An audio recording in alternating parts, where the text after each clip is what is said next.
porque nosotros adelantamos un poquitito ahí, o llegamos justo. A ver quién tiene para comentarme sus anotaciones.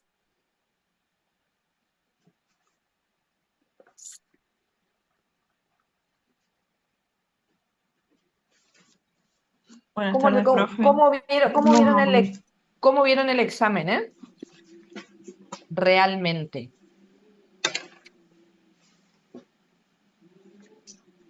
Hola, Y la verdad Yasmin. que no era un examen difícil, pero con todas las materias que se juntaron, Claro, eso por ahí les complicó sí, sí. un poquito mucho. ¿Y los otros exámenes? ¿Ya dio las notas, profe? No, Marta. ¿Cómo está? Buenas tardes. Ah, buenas tardes. No había clase, profe. Yo estaba para ir a cortar el pasto. ¿Y quién te avisó? Marta. Y en el grupo pusieron, está la profe. Que Echeverry tiene la culpa, profe. Si yo sabía que había clase, pero Echeverry dijo que no. Rétele. Y no debe estar Echeverry tampoco acá. No le podemos retar porque él va a aparecer capaz más tarde. Sí, porque según él no había clase. Dice que usted dijo el día del examen que hoy no teníamos. ¿Qué se pasa, Echeverry? Se pasa. No me acuerdo, che, de haber dicho eso. ¿Quién sabe? Yo tampoco. Profe, Bueno, ¿cuándo le van a dar las notas? y creo que mañana, ¿eh? Pero de todas maneras, eso le estaba comentando a tus compañeros que se va a correr la fecha del 11. En esa semana sí vamos a tener clase el 9, Sí. así virtual, miércoles 9, y se va a correr la clase presencial que va a ser de recuperatorio para el 25 y 26 de octubre. O sea que Buenísimo. ahí no les va a chocar con otro examen, ¿no? Ya No, No, porque profe, al contrario, muchas gracias. Bien. el recuperatorio de procesales es el 18, así que re bien. Igual espero esquivar el recuperatorio. Sí, yo también por usted espero aprobar. Bueno, me alegro que estén, ustedes ya deben saber más o menos cómo les fue. Te digo honestamente, no pude todavía corregir, pero ya hoy voy a tratar de corregir para subir las notas para que mañana ya tengan. Pero vio que tu Sam decía, puede fallar. Puede fallar. Pero todos deben estar sabiendo más o menos cómo les fue. Sí, yo estoy convencida que llegué al 6 viejo feo. Por favor. Vamos a ver. Bueno. Pero no era Sí, el difícil, profesor ¿no? me dice que hay que trabajar por el 6 viejo feo, así que... Sí, Diego Meana. Bueno, díganme, ¿qué quedamos la vez pasada? Ayúdenme ahí. Alguien tiene que ser ahí el Nulidades se coordinador. dio, profe. ¿Qué? Creo que nulidades fue lo último que hablamos. De unidad 3, unidad 3, nulidad. Y lo de salvataje, usted dijo que no lo iba a dar en esa clase. Claro, porque no, ya era mucho, digamos. Está bien. Ah, Bien. Sería nulidad e incumplimiento. Eso, ahí terminamos. Para Bien. solucionar este pequeño inconveniente, presta atención porque Entonces, dependiendo de la marca del déjenme un teléfono puede minutito. cambiar el sitio de las opciones que vamos a tocar. Y En cualquier con las caso, otras tendremos materias, que ir a mientras los tanto, ajustes de la cuéntenme cómo les aplicación. fue. Pulsando ¿Cómo sobre el estaban los icono exámenes? podemos ir a ¿Complicado, los no ajustes complicado? de esta ¿Menos aplicación complicado, más y en este complicado? teléfono, que es un Realme, en los tres Tírenme datos puntos de para que arriba yo aparece sepa. la opción para quitar esta Yo lo único que estoy esperando es su nota, Si el tenemos resto ya establecida una estoy contraseña, liberada. patrón de Ah, desbloqueo, bien, puede Alejandra. cambiar el sitio Pero de su Felicitas. nota me que vamos a tiene tocar. sin En dormir. cualquier caso, tendremos que ir a los ajustes de la aplicación, pulsando sobre el icono, No puede podemos ir a ser. los ajustes ¿En de esta serio? ¿Sí aplicación tanto? No, y ya en voy a este corregir teléfono, entonces. que Ya, es ya, un ya. Realme, en los Cantidad tres mata. puntos de arriba aparece la Le opción pregunto para antes que quitar siga. esta Ujú. restricción. Si tenemos establecida una El final contraseña, integrador, patrón de ¿entra desbloqueo, desde el muy al principio todas las activar unidades? lo ponemos O y ya Exacto. podremos Eso habilitar es. este permiso. Que sea final integrador. perfecto. Eso quería estar seguro para empezar a Claro. Y sí, pero viste que básicamente es, En este como es Xiaomi con un HyperOS tenía proceso, el mismo problema y para básicamente uno quitar tiene que la saberlo, la restricción primer tuve que ir a parte los ajustes de la para aplicación que continuar, quiero ¿viste? configurar y en Sí, pero vez hay de materias, arriba por el ejemplo, que a ajuste nosotros estaba no nos abajo. toman la primera Pude parte. darle los permisos de Nos toman accesibilidad. algunos puntos nomás. Y, No, pero es así. Ah, le marca más o menos está algunos cambiando. puntos. Ujú. Bien. Vamos a empezar con concurso en caso de agrupamiento. Ese tema vamos a ver. Ese tema vamos a ver ahora. Porque por ahí Salvataje, como ya no entró, tal vez lo vemos después ya con quiebra. Me gustaría más.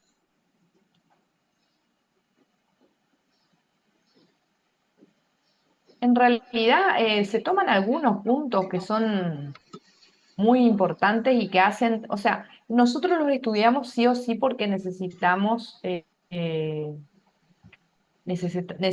saber tanto para el concurso preventivo como para la quiebra. Así que básicamente, Profe, buenas tardes. sí, Quería consultarle algo antes de seguir. Yo no me pude presentar al parcial. Rocío, Ajá. bien. Sobre los aranceles, usted había dicho que había excepciones, que se excluyen dos tipos de crédito, ¿puede ser? Sí, el crédito laboral y los créditos que son menores a 3 salarios mínimos vitales y móviles.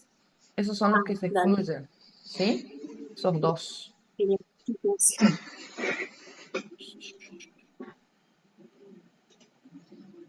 La fundamentación, los laborales, porque viste que el trabajador siempre tiene el beneficio de gratuidad, ¿bien?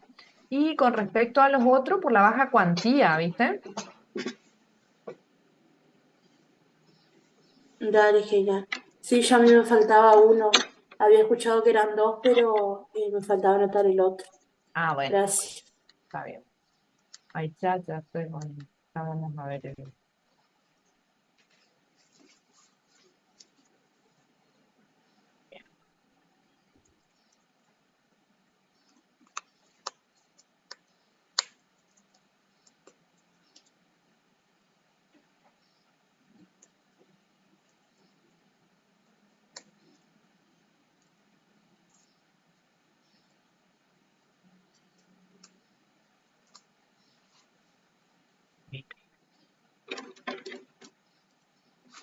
Bien. Hoy es la marcha por la universidad pública, por el presupuesto y todo eso. Así que creo que vamos a acompañar esa marcha.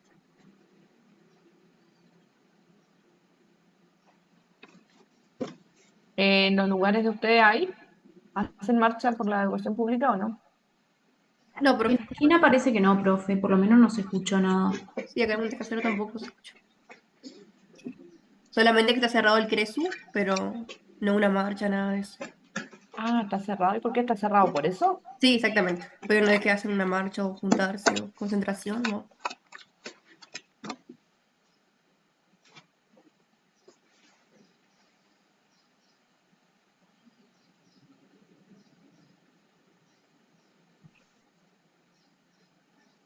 Bueno, ahora nosotros tenemos que hablar de concurso en caso de agrupamiento.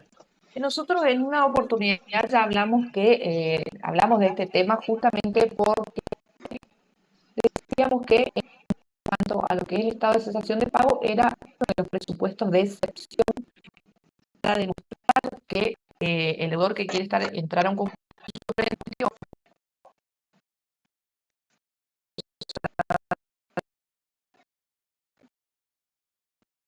y en este caso al proceso necesitábamos que solamente un integrante del grupo esté en estado de cesación de pagos, siempre y cuando ese estado de cesación de pagos se demuestre perjudica también al resto de los integrantes del grupo. Así que algo ya ustedes tienen una idea con respecto a esto. En cuanto a lo que es la figura del grupo económico o societario, nace la misma como un instrumento hábil para el desarrollo de los negocios.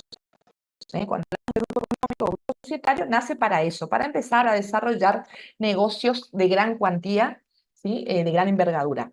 Pero en nuestro derecho no existe una definición que sea unánime, que sea clara, o por lo menos que toda la doctrina sostenga en cuanto a lo que es grupo o conjunto económico, ¿bien? Pero sí, por otro lado, su conceptualización difiere de lo que es grupo societario. Entonces ahí tenemos que ver qué es grupo económico, qué es grupo societario.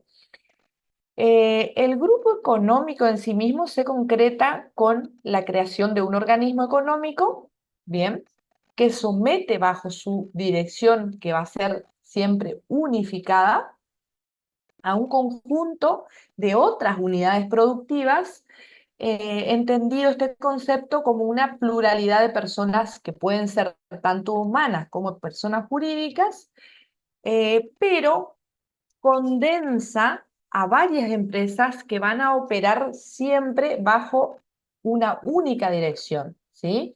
Y también no solamente va a ser bajo una sola dirección, sino bajo el control de una sociedad que va a ser central, o podemos llamarla también sociedad madre, ¿bien?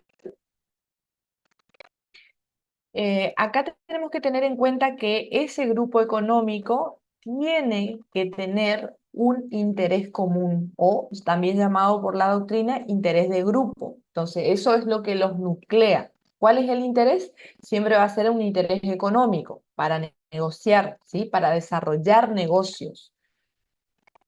Con respecto a lo que es la formación de este tipo de grupos, puede devenir entonces, cuando hablamos de una cuestión formal, puede devenir de un contrato en el que una sociedad se obligue a funcionar según las directivas previamente concertadas en ese contrato con otra sociedad.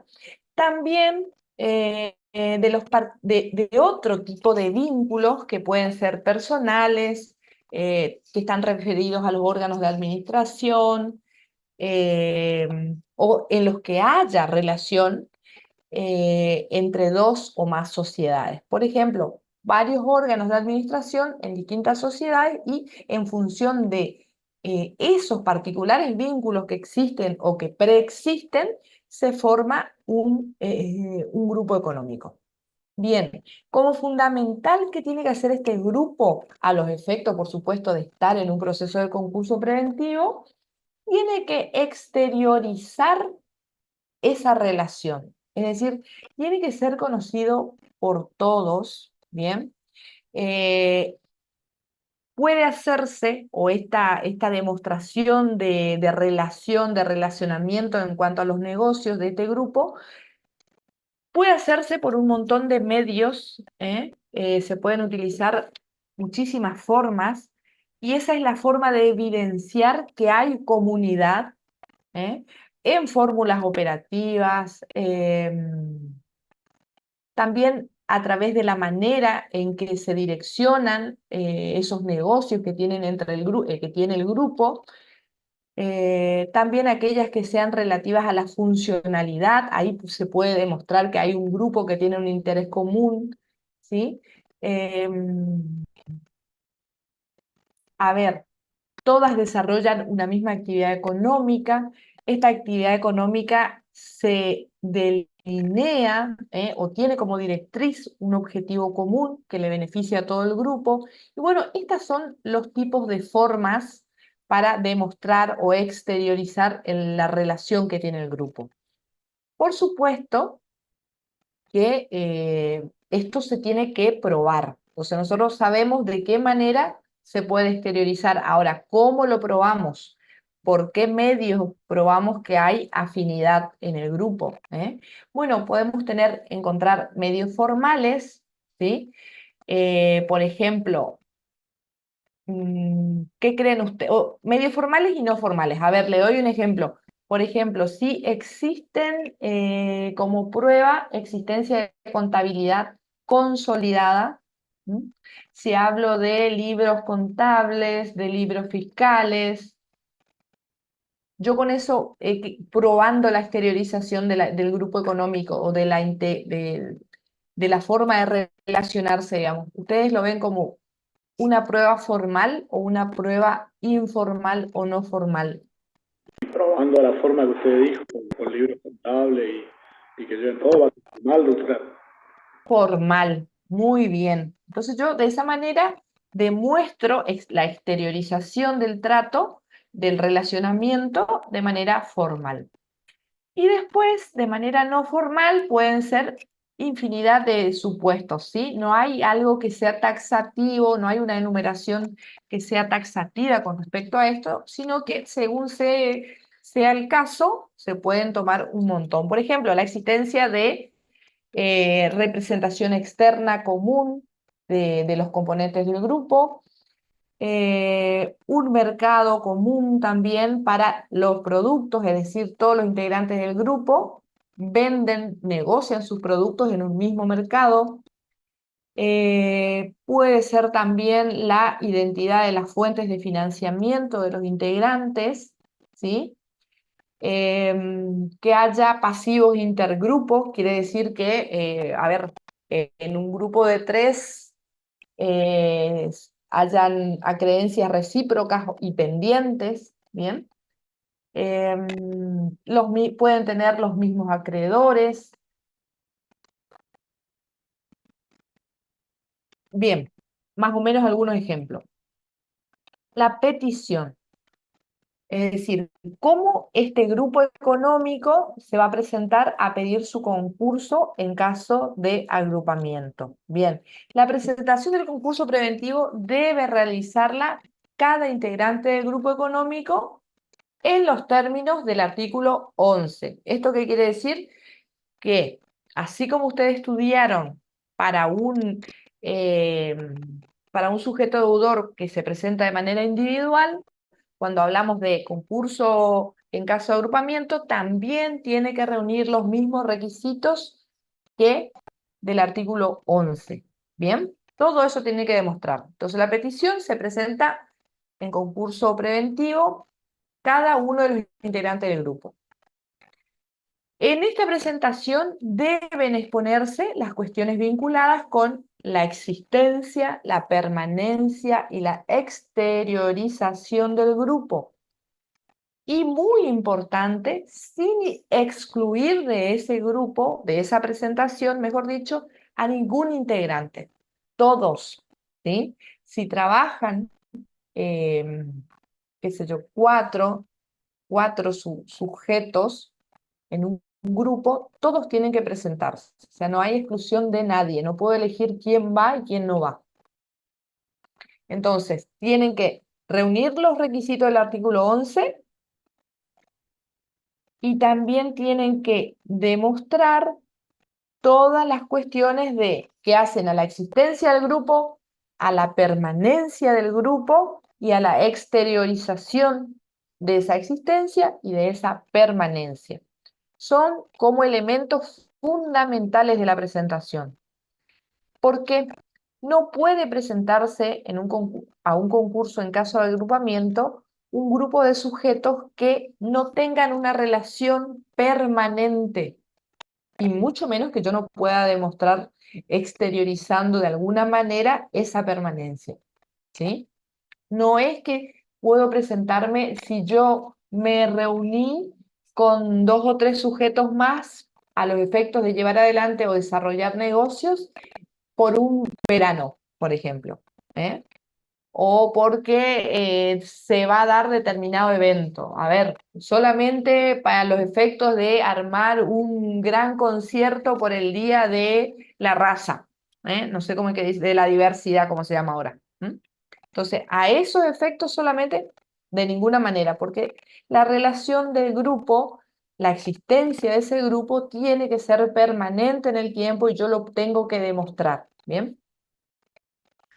Ya habíamos hablado de la cesación de pagos, está en el artículo 66 de la ley, cuando habla de estado de cesación de pagos para el concurso en caso de agrupamiento.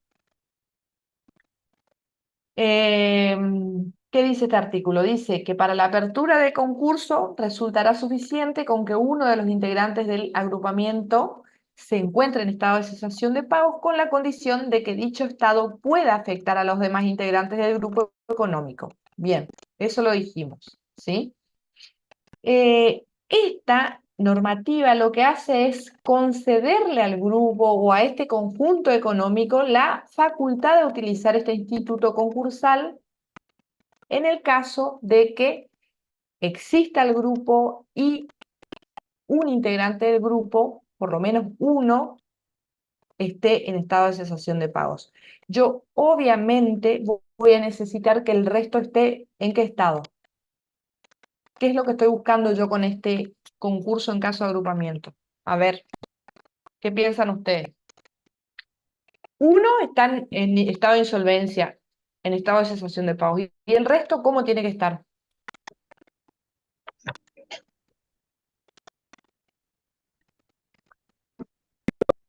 ¿Se fueron todos a almorzar? Y el resto tiene que tener, digamos, solvencia, ¿sola?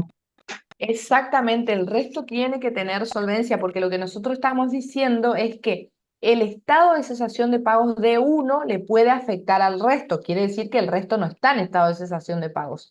Además, lo que yo hago con este concurso en caso de agrupamiento es fortalecer el proceso, justamente porque el resto de los integrantes del grupo mejoran la situación del que está en estado de cesación de pagos a los efectos de que pueda llegar a acuerdos con sus acreedores. ¿Bien? Es como que le doy la chance de negociar mejor con el resto del grupo cuando se presenta. Bien.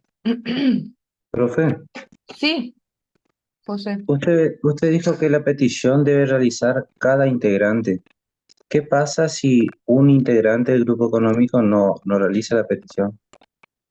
O O sea, sea, la presentación del la concurso presentación. preventivo debe realizarla cada integrante porque ellos tienen que demostrar todos los requisitos del artículo 11, ¿sí? No, tiene que presentar todos los integrantes del grupo, porque si no, vos no te olvides que para eso también están los acreedores que se van a ir presentando y van a decir, no, este es un grupo, ahí se van a oponer, se va a observar esa situación, ¿viste? Y se va a compelir a que se presente también el integrante del grupo, porque puede pasar que lo quieran excluir justamente para no tocar determinado patrimonio, ¿viste? Pero ya vamos a ir viendo eso. Está buena tu pregunta. Gracias. Sí o sí tienen que estar todos. Entonces, en función de esto, la ley que le ofrece a los sujetos que están en estado de cesación de pagos, pero en general. Van a tener dos posibilidades, la verdad, ¿sí? La presentación singular, es decir, de manera individual, de los integrantes insolventes del grupo, o la concursalidad de todos bajo esta modalidad de concurso en caso de agrupamiento prevista por la ley en el artículo 65. ¿Sí? Tienen dos posibilidades. Por más que tengan un grupo económico, se puede presentar o de manera singular, eso seguramente ya el grupo lo charlará, o con este instituto o a través de este instituto. En el supuesto en que se presentaran en forma conjunta, como grupo, la ley solamente le exige que uno de los sujetos se encuentre, como le decía, en estado de cesación de pagos. Bien. Con respecto acá, en este tema se suscitan dos cuestiones problemáticas que generalmente pregunto en los exámenes, ¿sí? La cuestión de la competencia. Acá hay algo de conflictividad. ¿Por qué? Porque imagínense ustedes que si tengo varios sujetos como integrantes del grupo y pueden estos estar en distintas jurisdicciones, ¿quién va a ser el juez que sea competente? ¿Qué piensan ustedes?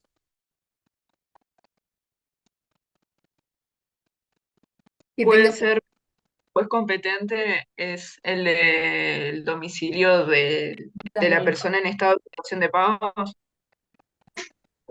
El que tenga Volvelo a la, decir porque se te cortó, o no sé si a mí nomás. Sí, ¿ahora me escucha? Sí, sí. Le decía, puede ser que el juez competente es el del domicilio de la persona en estado de cesación de pago. Es un buen razonamiento, ¿eh? Es un buen razonamiento, pero no va a ser así porque la competencia se va a determinar según los valores que surjan del último balance de cada uno de los integrantes. Vieron que tienen que presentar o tener, demostrar todos los requisitos del artículo 11. Y ahí están los balances, ¿eh? Entonces, se va a tomar en cuenta los valores que surgen del último balance de cada uno de los integrantes del grupo que se presentan. Ahí se va a determinar también cuál es el activo más importante, ¿sí? Y en base a eso va a ser el del activo más importante, va a ser el que va a determinar la competencia concursal, por supuesto siguiendo las reglas del artículo 3. ¿Bien? Y por supuesto que con respecto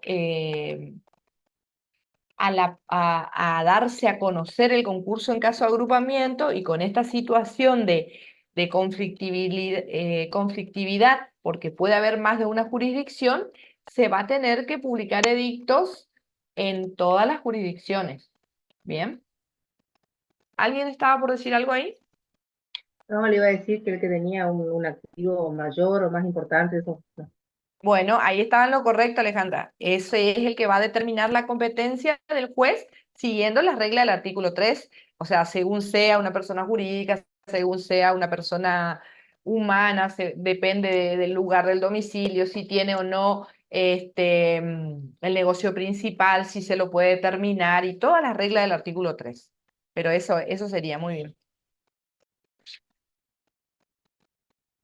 Bien, con respecto al trámite para estos casos, la ley determina que va a existir un expediente por cada integrante del agrupamiento. Obviamente es necesario, ¿viste?, a los efectos de llevar adelante el proceso y tener la mayor claridad posible, ustedes piensen desde el razonamiento. Obviamente que la ley va a determinar que exista un expediente por cada integrante del grupo, porque si no va a ser, imagínense ustedes que tiene un activo distinto, tiene un pasivo distinto, tiene un acreedor que el otro no tiene, ¿eh? Así también con todo el resto de las cuestiones. Pueden tener esos créditos avales, pueden tener esos créditos codeudores, pueden tener esos créditos garantías distintas. Entonces, infinidad de supuestos. Entonces, en primera instancia, con razonamiento hablando, un expediente por cada integrante del grupo, ¿eh? La demanda concursal debe presentarse para cada una de las personas que conforman el conjunto, que esto es lo que hablábamos hoy con su compañero. No debe ser reproducida con el mismo tenor en todos los concursos de los integrantes, sino que, o sea, no es lo mismo para todos, sino que tiene que tener una parte común relativa al agrupamiento. Por ejemplo, determinar la exteriorización, determinar la permanencia en esa parte común, ¿eh? Y a los requisitos especiales para la aplicación del régimen, llámese competencia, llámese sindicatura, ¿eh? Y otra parte que va a ser especializada, ¿sí?, que tenga que ver con las cuestiones referentes a cada integrante en particular. Bien. Entonces, esto con relación al expediente. Una parte común y una parte especializada. Es decir, acá se tratan de ¿qué? Se trata de demandas que son simultáneas respecto de cada uno de los integrantes del grupo. Entonces, demandas simultáneas, pero individuales por cada integrante del grupo. Y lo que vamos a adoptar en el marco de este proceso es el principio procesal de conexidad o también acumulación objetiva de acciones. ¿Esto qué genera en el proceso? Que se van a tramitar juicios autónomos con sentencia única. ¿Mm? Acá, señores, por ahí ustedes van a ver la necesidad de ir a ver, a manejar algunos conceptos que ya los vieron en procesal civil y comercial, por ejemplo, conexidad, acumulación, juicio autónomo, sentencia única. Busquen, chicos, y clarifiquen esto que se entiende, ustedes ya tienen que estar conociendo. ¿Bien? Son tampoco difíciles, por ahí sé. Pero yo digo demandas simultáneas, yo voy a los efectos de que se graben estos conceptos. Entonces, de nuevo, repito porque es importante y porque es importante para el examen. Demandas simultáneas pero individuales, se adopta un principio procesal de conexidad o acumulación objetiva, ¿m? Que lleva a tramitar juicios autónomos con sentencia única. Muy bien. ¿Qué pasa si hay incumplimiento de alguno de los requisitos del artículo 11 en alguna de estas demandas de estos sujetos integrantes del grupo? O, por ejemplo, puede darse también la no ratificación por parte del órgano de gobierno. ¿Recuerdan ustedes que cuando nosotros hablábamos de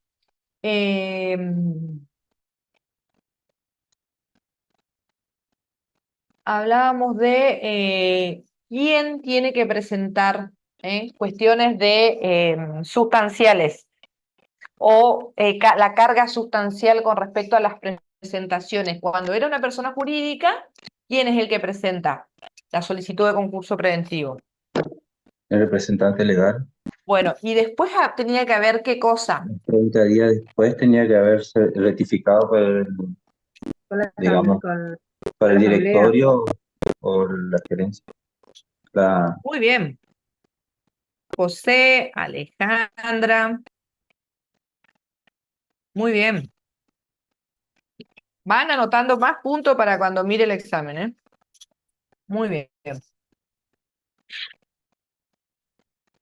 Entonces, en el caso de incumplimiento de alguno de los requisitos del artículo 11, en estos casos que decíamos, o la no ratificación por parte del órgano de gobierno, en su caso, o por ejemplo, cuando opere alguna de las causas de desistimiento concursal, porque también operan las causas de desistimiento concursal, ¿se acuerdan? Artículo 30, artículo 31, operan las mismas causas acá, ¿sí? Desistimiento voluntario y desistimiento legal, ¿sí? En ese caso, el juez, ¿qué va a tener que hacer? El juez va a rechazar la tramitación bajo el régimen de agrupamiento, ¿sí?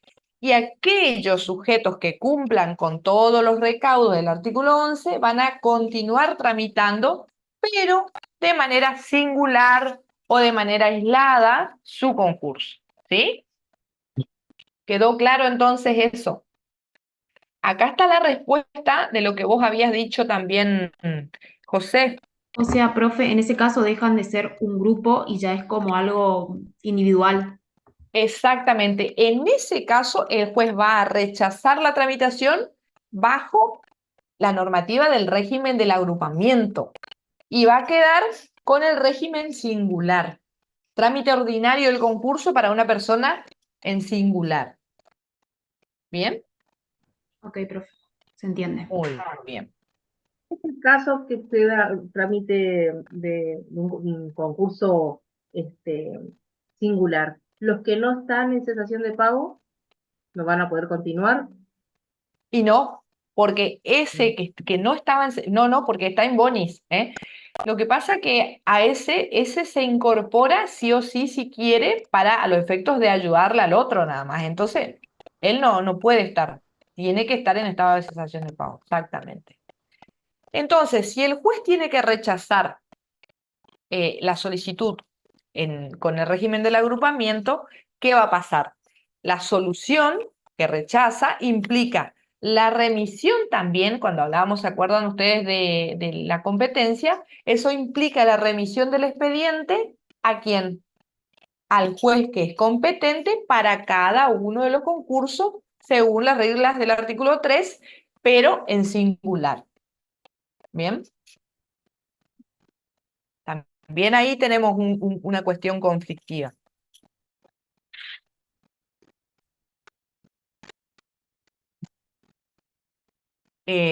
Claro, eso que decía Alejandra me encantó, me parece muy importante que ella lo haya destacado porque sí, en el caso de que alguno haya estado en el grupo, bueno, se dieron algunas de esas cuestiones, desistimiento legal, desistimiento voluntario, la no ratificación por el órgano directivo, en ese caso el juez, ¿qué tiene que hacer? Directamente va a resolver el cese del proceso para ese sujeto que no está, que está solvente, digamos, que no está insolvente. Bien, otra cuestión problemática de este tema que nosotros tenemos que tener en cuenta, un minuto, ¿sí?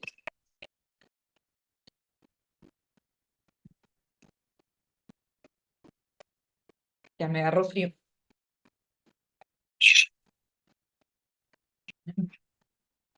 Ya me agarró frío ya acá con el aire.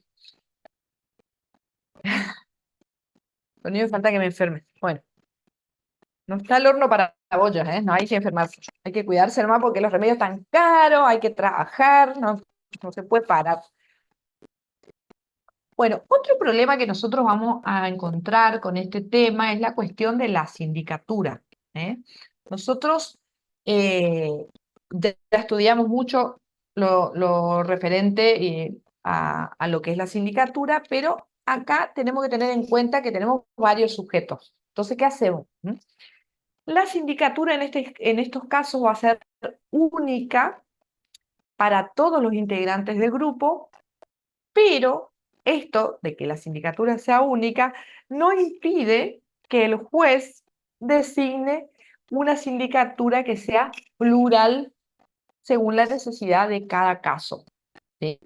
Según la envergadura de cada proceso. El juez puede entender que no alcanza con que sea una sola persona, ¿bien? Puede haber una sindicatura plural, pero sigue siendo única. No sé si me explico. Muy bien, Sí, profe. Sí, sí. bien, bien. Esa sindicatura, digamos, es la que se designa, digamos, la fecha digamos, en el auto de apertura, el, el juez, digamos, de donde fijaba una fecha para que se designe la sindicatura. Y Exactamente, ahí es donde evalúan si hace falta o no que sea una sindicatura plural. exactamente. Además, lo importante es que va a haber una sindicatura, que va a entender en todos los expedientes, ¿sí? Va a ser única, ¿bien? Puede estar integrada igual por más de una persona, ¿sí? A eso hace referencia. Bien. La ley también permite, en estos casos, interrelacionar los pasivos. ¿Cuándo va a ser esto? En la etapa de la verificación de créditos, por supuesto, y permite que cualquier acreedor pueda observar e impugnar los pedidos de verificación formulados por el resto de los acreedores sin importar a qué concurso pertenezca. Nosotros decimos, tenemos un expediente por cada uno de los sujetos, entonces ahí se interrelacionan los pasivos. A ver, José, a lo mejor vos sos un acreedor de una empresa y podés observar e impugnar el crédito de otro sujeto, de otra empresa, ¿sí?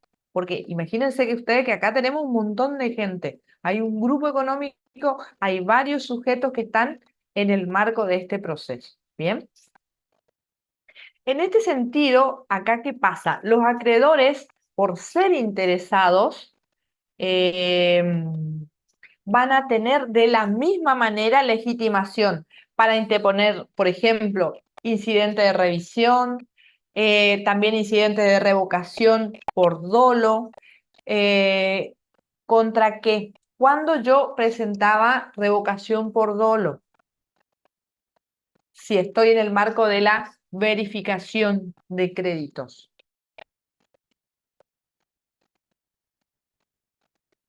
...32 y subsiguientes. Incidente de revisión, revocación por dolo, contra la sentencia verificatoria de cada concurso.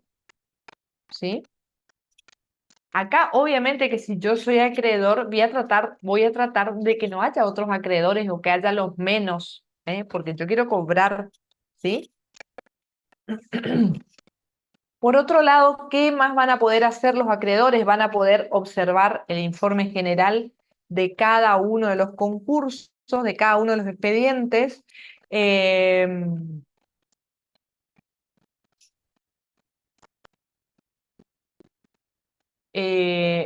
A ver, hay que distinguir acá una cuestión. Esta legitimación de observar el informe la tienen los acreedores de todos los sujetos, porque imagínense que aunque la empresa, por llamarla de alguna manera, la persona jurídica, vamos a decir, o la persona humana, esté in bonis, puede tener acreedores. Y al momento de presentarse al concurso, en grupo, ¿qué no va a poder hacer? No van a poder pagar. Entonces puede tener acreedores aunque esté in bonis la empresa, Entonces, como todos son interesados, van a poder oponer excepciones, van a poder observar, van a poder impugnar, ¿sí? Ahora, ¿quiénes no van a poder observar, por ejemplo, el informe general del síndico? Los deudores concursados en forma agrupada.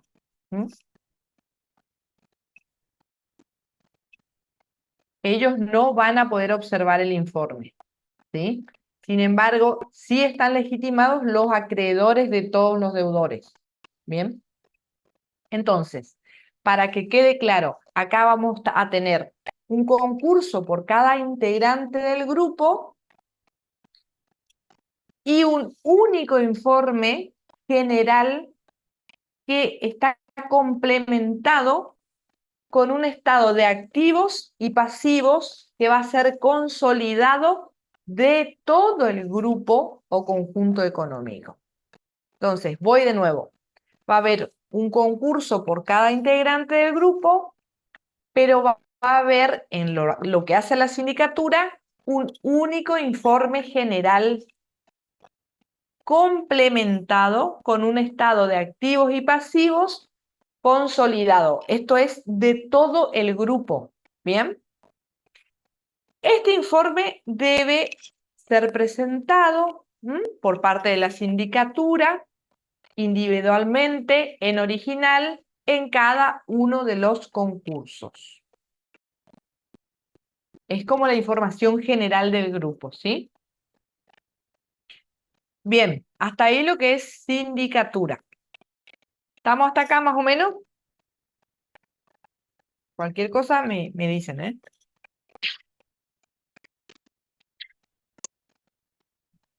Hasta acá con verificación. También tenemos que tener en cuenta acá la situación de cómo se realizan las propuestas para el acuerdo. Bien, puede hacerse de dos maneras. Mediante propuestas unificadas, mediante una propuesta unificada, ¿sí? O también mediante propuestas individuales, ¿sí? A ver, vamos a ir a la primera, la propuesta unificada. Que el grupo presente una propuesta unificada implica que todos los sujetos del grupo responden por todo el pasivo del agrupamiento, es decir, el pasivo es tratado como si fuera uno solo, es como si fuera el pasivo del grupo. ¿Bien? En este caso, si se homologa el acuerdo, se produce la novación concursal. En este supuesto, todos los integrantes del grupo pasan a ser deudores de todos los acreedores, por lo que en este caso, si este acuerdo deviene en quiebra, es decir, no se cumple por alguna razón, todos los acreedores podrán participar en la liquidación de todos los sujetos. A ver, ¿ven lo que es la implicancia de que haya una propuesta unificada? Es grave para los otros integrantes del grupo. A lo mejor los que están in bonis van a la quiebra todos. Es complejo. A ver, en este mismo ambiente vamos a seguir con lo que es el régimen de mayorías. La propuesta unificada. La ley establece que si bien en principio se requiere la mayoría establecida en el artículo 45, ¿m? En cada una de las categorías, la ley determina una mayoría que puede ser, no es que puede ser, que es alternativa. Pero antes de seguir, yo les pregunto, ¿cuál es la mayoría que pide el artículo 45? Profe, no era una doble mayoría que necesitaba las 2/3 partes, digamos, de los Agravada. acreedores de cada categoría. No, perdón, la mayoría absoluta de los acreedores de cada categoría y las 2/3 partes del capital computable, digamos.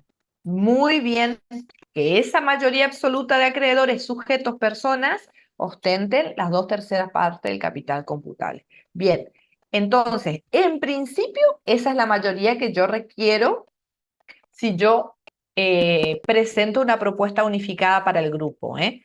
Ahora bien, también la ley determina una mayoría alternativa, es decir, si no logra lo otro, lo del 45, ¿cuál sería la mayoría alternativa? En este supuesto, que deja de lado la ley la mayoría de personas y se va a centrar en lo que es la mayoría de capital. Bien, entonces, de esta forma, la propuesta quedaría aprobada si logra el grupo, si hubieran votado favorablemente al menos el 75% del capital computable sobre el total del pasivo del agrupamiento y no menos del 50% de dicho capital computable en cada una de las categorías.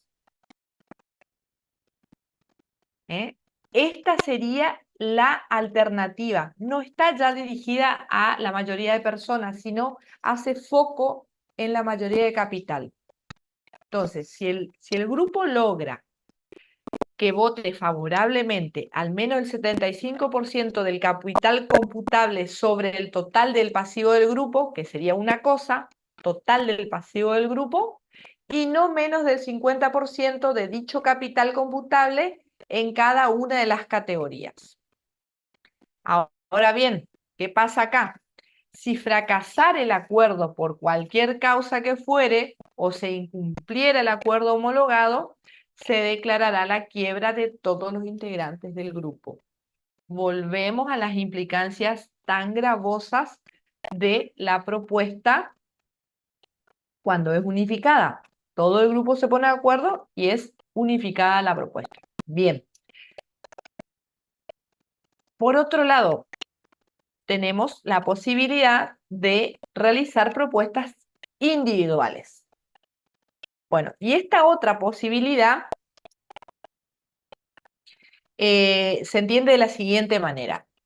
Es decir, acá, cada concurso, por cada integrante del grupo, cada concurso será tratado de manera independiente y en este caso van a ser necesarias las mayorías previstas en el artículo 45 en cada una de ellas, que es lo que decía José hoy. En este caso, si voy por las propuestas individuales, el fracaso del concurso preventivo o de alguno de los integrantes, ¿qué va a pasar en contraposición con las propuestas unificadas? Que el fracaso de uno no va a afectar al resto de los integrantes del grupo. Por eso es tan importante tener claridad acá. Todas estas que le estoy remarcando, gente, son preguntas de examen. Bien. Y vamos concatenando conocimiento porque ustedes verán que si ya todo lo que ya estudiaron de competencia, de sindicatura, de proceso de verificación, de mayorías para obtener el acuerdo, todo eso ya lo estudiaron, pero todo también es aplicable acá. Por eso cuando nosotros decimos rendimos al final un final integrador, y sí, siempre rendimos un final integrador con todos los conocimientos anteriores porque necesitamos aplicar los conocimientos que venimos dando desde el día 1, desde que hablamos de incidente, desde que hablamos de competencia, de síndico. Entonces, siempre nosotros necesitamos los datos anteriores. Por eso rendimos el final integrador. Bueno, más o menos. Ustedes van a ver que en el campus van a tener material. A ver. ¿Quedó más o menos esto? Acá no es que el tema es muy laxo. Lo que nosotros tenemos tiempo de dar es la cuestión problemática, pero ustedes tienen que leer un montón de cosas que hacen a este tipo de procesos que teóricamente para este momento de la clase ustedes ya están conociendo. Entonces, lo que esté flojito, se van y revisan. A ver un poquito si puedo compartir acá. Sí. Un Power feo que no me gusta, pero igual. Concurso en caso de agrupamiento. Tiene elementos básicos, sujetos múltiples, obviamente. Hay una unidad de emprendimiento, sí. Pum, pum, pum, pum. Hay un emprendimiento común, o sea, trabajan de manera colaborativa, por eso yo puedo demostrar que hay un estado de cesación de pagos que puede afectar al resto, ¿sí?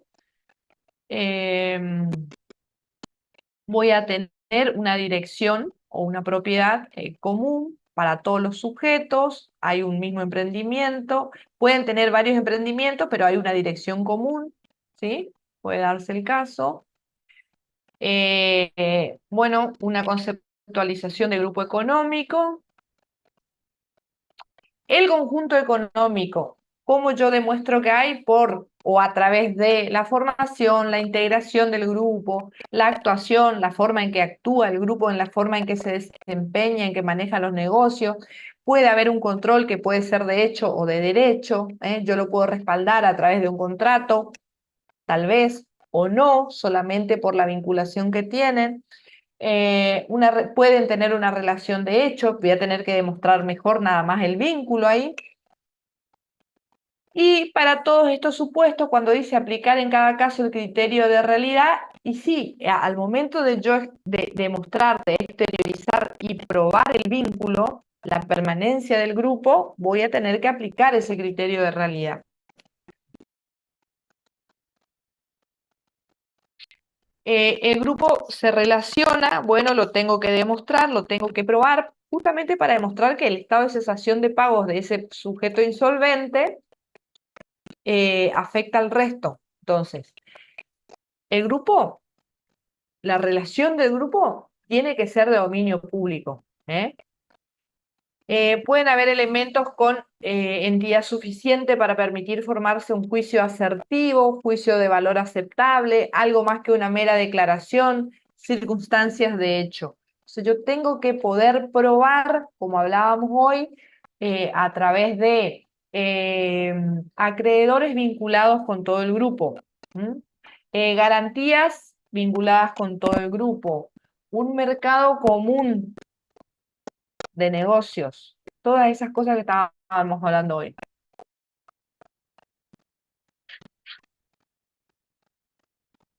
Signos de exteriorización, domicilio social, fiscal, común, que tengan común, garantías intergrupo que sean recíprocas, vínculos organizativos, identidad en fuentes de materia prima y producción, idénticos acreedores, unidad de asesoramiento jurídico, contable, eso bueno, eso hoy no dijimos.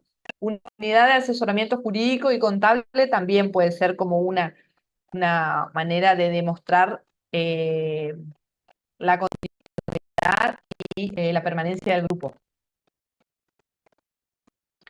vocación, tiene que haber en el grupo vocación de permanencia. Entonces, no tiene que ser un grupo que se reúna de manera accidental o de manera discontinua o de manera ocasional, como les decía. A ver, bueno, llega el verano, tengo la concesión acá de la playa Arasatí, que no son de acá, pero vamos, supongamos, la playa allá en algún lugar, en esquina, pónganle. Vamos a unirnos como grupo varias empresas y vamos a trabajar de manera colaborativa. No, no es ocasional. Tiene que ser permanente la conexión. Y bueno, ahí está todo: petición, requisito de la solicitud, competencia. A ver acá. Ti, ti, ti, ti, ti.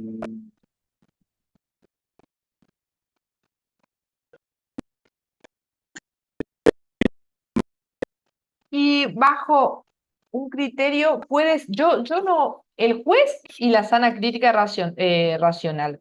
Yo tengo que demostrar y lo puedo hacer a través de medios formales y no formales, como esto que estábamos hablando hoy. El juez determina si realmente hay o no conexidad con el grupo. ¿Bien?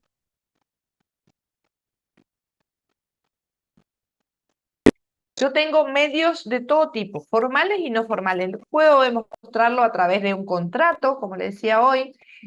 Puedo demostrarlo a través de libros, libros de comercio. A ver, yo demuestro que tengo el mismo contador, el mismo asesoramiento jurídico. O sea, todo esto que estuvimos hablando hoy. Y el juez va a determinar si hay o no, ¿sí?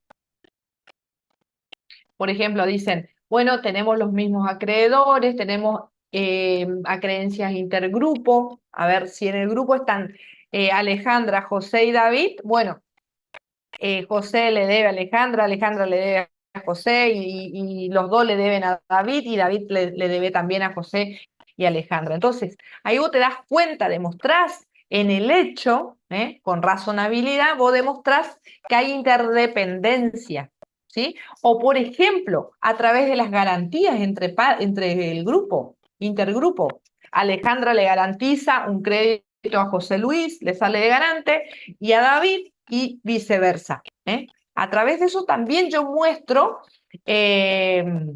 conexidad en cuanto a el mismo destino, el mismo objetivo de los negocios. Hacen lo mismo, por ejemplo. O sea, hay infinidad de formas. Es como que no hay causas de conexidad taxativas, sino son meramente declarativas, ejemplificativas. Porque imagínense ustedes que puede darse innumerables posibilidades de conexidad, ¿sí? Bueno, acá con respecto a la propuesta unificada, más o menos unas aclaraciones, propuestas individuales. Bueno. Concurso de garantes. Quienes por cualquier acto jurídico garanticen las obligaciones de un concursado, exista o no agrupamiento, ¿sí? Esto es, que quiere decir que para un concurso individual o singular, o si hay grupo, pueden solicitar su concurso preventivo para que tramite en conjunto con el de su garantizado. La petición debe ser formulada dentro de los 30 días contados a partir de la última publicación de edictos por ante la sede del mismo juzgado, que es su garantizado. Para estos supuestos se encuentran comprendidos tanto personas humanas como jurídicas que asumieron la calidad de fiador, liso y llano, principal pagador o garante de parte del pasivo del concursado. Puede ser del todo, puede ser de parte. No hace falta la existencia de agrupamiento, o sea que puede darse también concurso del garante en el caso de un procedimiento singular. La petición del interesado, ya dijimos, dentro de los 30 días desde la publicación del último edicto en cada jurisdicción. Y para estos supuestos también tiene que haber coordinación de procedimiento, porque imagínense ustedes que es como si fuera un accesorio del principal. Quien garantiza obligaciones del concursado por cualquier acto jurídico puede ser dinerarias, en obligaciones dinerarias de dar o de hacer, responsables por deudas sociales, en este supuesto los socios de sociedades colectivas comanditadas, en sociedades en comandita simple y por acciones irregulares y de hecho de capital e industria. También para todos estos casos se puede presentar un concurso del garante, que va acoplado, va anexado al principal. Se coordinan los expedientes. Bien. Acá hay mucho para leer, mucho para ir analizando, así que tengan en cuenta el dato de lo que les fui marcando hoy, que son temas de examen, ¿sí? Bien. Vamos a ver qué más sigue en el programa. Concurso de agrupamiento, noción, petición, cesación de pago, juez competente, síndico, trámite, propuesta unificada individuales, crédito entre concursados. Conclusión del concurso preventivo, eso ya lo vimos. Acuerdo preventivo extrajudicial AP. Bueno, vamos a hablar del AP rápidamente, porque ya fuimos hablando del AP bastante. Vamos a fijar algunas consideraciones. Este Power no es largo. A ver.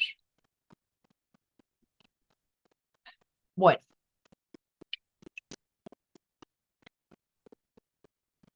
Este es un repaso para los que ya vieron más o menos. Nosotros ya habíamos hablado al principio del desarrollo de la materia que teníamos este instituto que está regulado en el marco también de la 24.522, no es extrajudicial como su denominación lo detalla. Sin embargo, autores como Reulión, ¿qué dice? Autores como Reulión dice, manifiesta que no está de acuerdo con la denominación de extrajudicial porque ya sabemos que sí tiene una etapa que es judicial. Bien. Está en el marco de un mecanismo o un procedimiento formal porque está incorporado en la 24.522.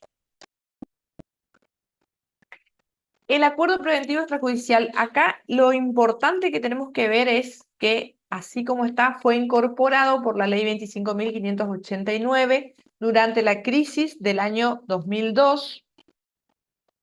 Es una herramienta que permite reestructurar pasivos en forma más rápida y económica que la que resulta del concurso preventivo de acreedores, aunque con algunas diferencias. Entonces, hace ahí un paralelismo, una comparación, dice más rápida, más económica, con menos publicidad que el concurso preventivo.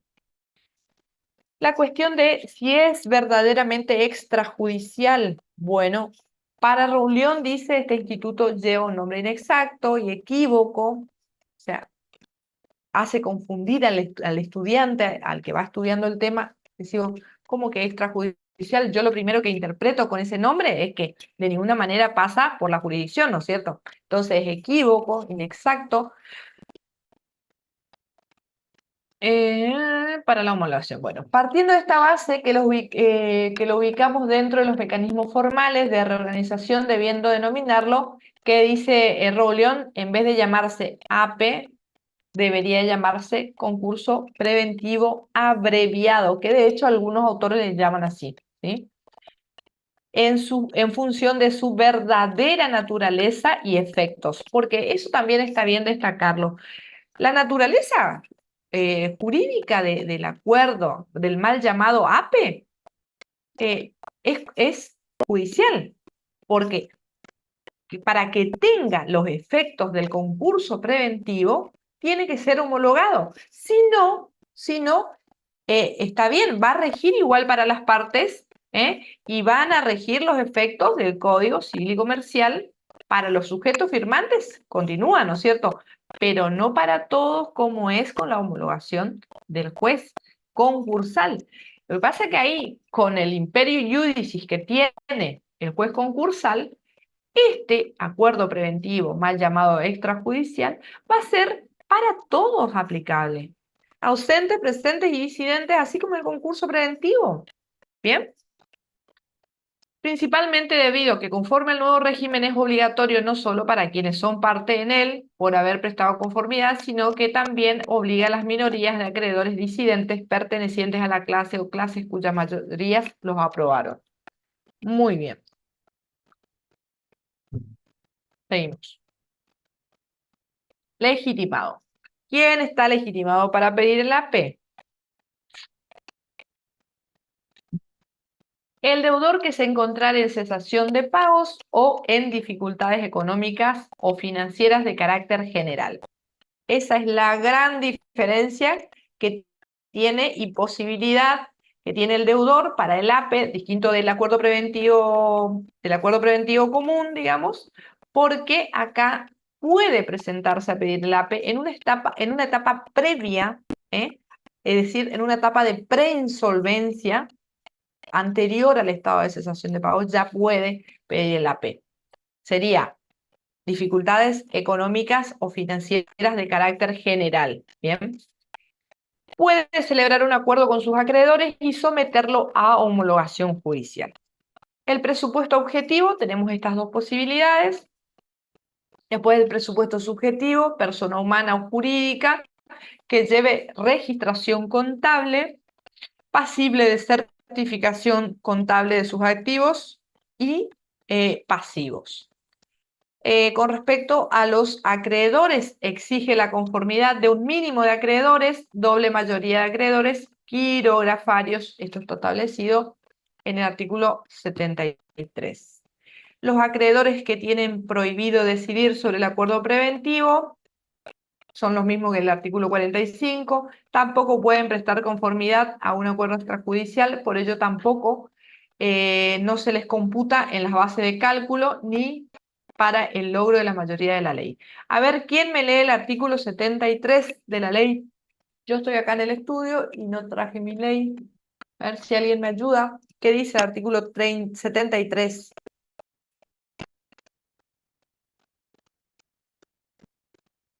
Mayorías. Para que se dé homologación judicial al acuerdo es necesario que hayan presentado su conformidad a la mayoría absoluta de acreedores quirografarios, que representen las 2/3 partes del pasivo quirografarios total, excluyéndose del cómputo de los acreedores comprendidos en las previsiones del artículo 45. ¿Y quiénes eran? A ver si se acuerdan. Y si no, lees, Pamela, el 45. ¿Quiénes son los que tienen prohibido decidir sobre el acuerdo preventivo? A ver. El cónyuge, los parientes dentro del cuarto grado de consanguinidad y el segundo grado de afinidad, no sé, y los adoptados, digamos.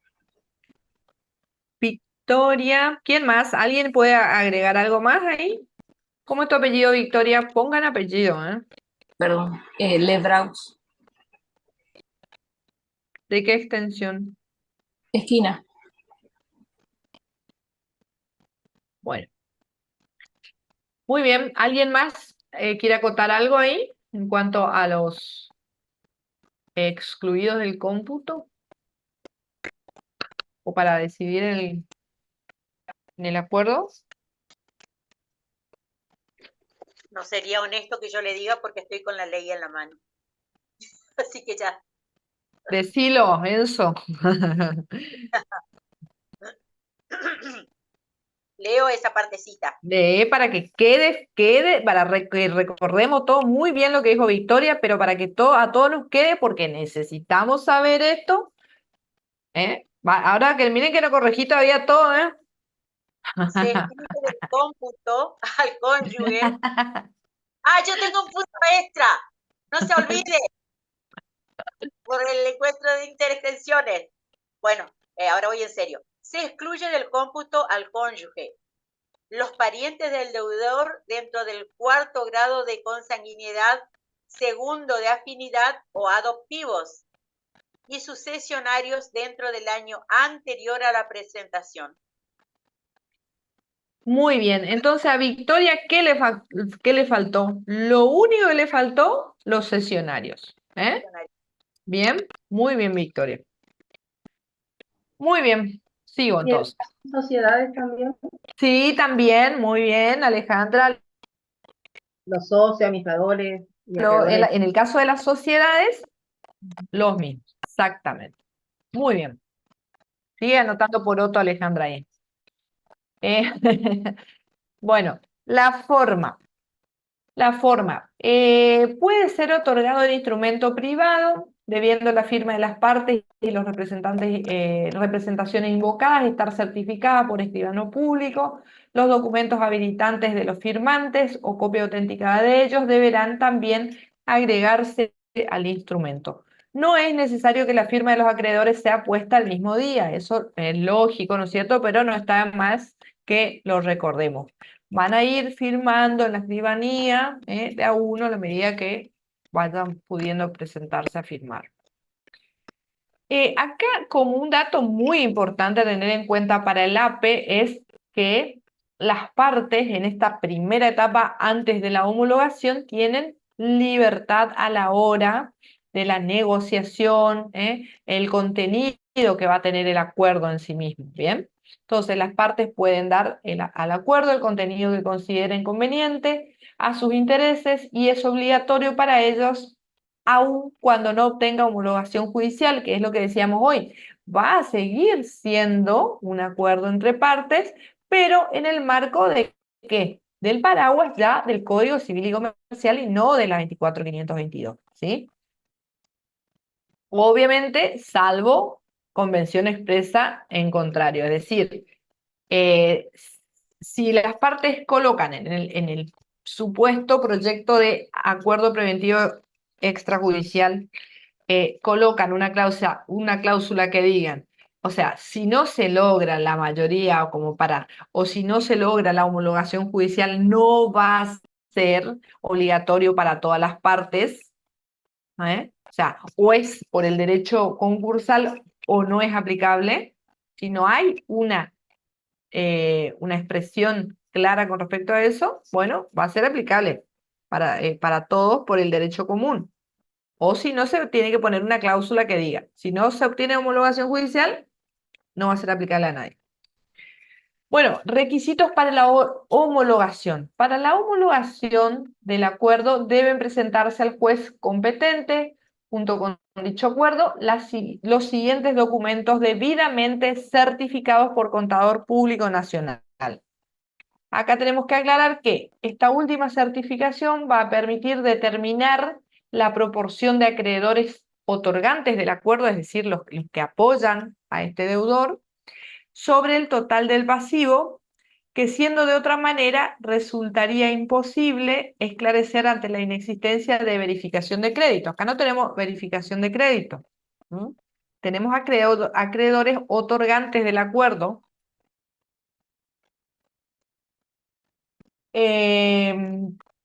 Tenemos que presentar para la homologación un estado de activo y pasivo actualizado a la fecha de la presentación del instrumento con indicación precisa de las normas seguidas para la evaluación, un listado de acreedores con mención de sus domicilios, monto de los créditos, causa, vencimiento, deudores, fiadores o terceros obligados responsables. La certificación del contador debe expresar que no existen otros acreedores registrados y detallar el respaldo contable y documental para su afirmación. También tiene que presentarse un listado de juicios o procesos administrativos o en trámite o con condena no cumplida. Vieron que esto es muy parecido a todo el requisito del artículo 11, precisando su radicación. Enumerar precisamente los libros de comercio que lleve o de otra naturaleza que lleve el deudor, con expresión del último folio utilizado a la fecha del instrumento, el monto del capital que representan los acreedores que han firmado el acuerdo, y el porcentaje que representan respecto de la totalidad de los acreedores registrados por el deudor. Ordenada la publicación de los edictos del artículo 74, quedan suspendidas todas las acciones de contenido patrimonial contra el deudor, con las exclusiones dispuestas por el artículo 21. Bien, acá otra vez nos vamos equiparando al concurso preventivo común, ¿sí? Al proceso de concurso preventivo común, porque ya hace referencia al artículo 21, entonces para el caso también las exclusiones están previstas en el 21, para el concurso preventivo son aplicables al APE. Fíjense, otra vez tenemos que ir a ver qué dice el artículo 21.